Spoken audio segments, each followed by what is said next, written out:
in this packet that I gave you is not the second problem on the back, but the third problem here listed as problem number 4.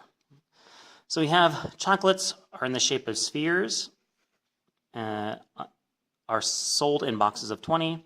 Each chocolate has a radius of 1 centimeter, so the radius equals 1 centimeter. I'll write that down. Find the volume of one chocolate. So the chocolates are spheres. If we look in our data booklet or our formula booklet, the volume of a sphere is given. Right here, the volume of a sphere is 4/3 pi r cubed. So the volume of our sphere would be 4/3 pi r. R in this case is 1 centimeter cubed.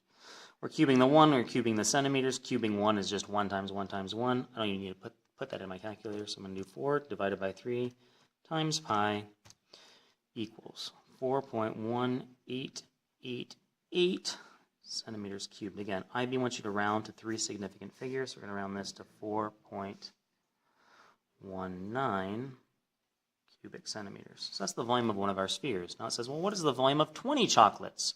Well, each sphere is a chocolate, so we just have to multiply this number by 20. So 20 times 4.19 cubic centimeters gives us 83.8 cubic centimeters. Again, rounding to 3 significant figures. All right, the diagram shows the chocolate box from above. There are 20 chocolates. We can see them in here. They fit perfectly in the box with the edges touching each other or the box.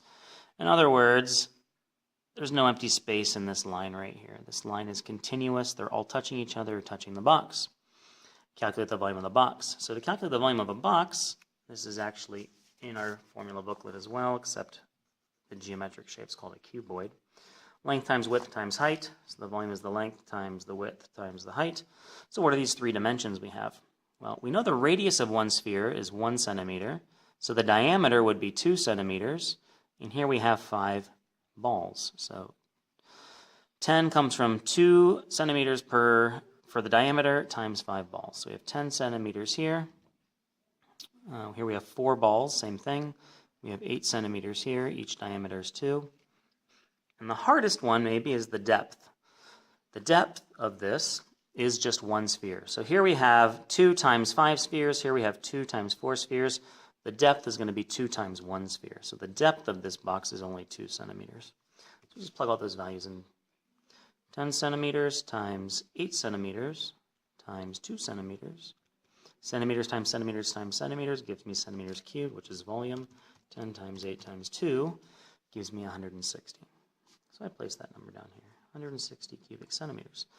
So we found the volume of the box when there's nothing in it. We found the volume that the chocolates take up. All 20 chocolates take up this volume. The last question asks us, calculate the volume of the empty space in the box. So when the box has the chocolates in it, what is this other space? What is the space not taken up by the chocolates? Well, that would be the volume of the box minus the volume of the chocolates. That would give you the volume of the emptiness when the box is full, the space of these voids, basically. So it's a simple math, 160 minus 83.8. Again, all the units are cubic centimeters. 160 minus 83.8.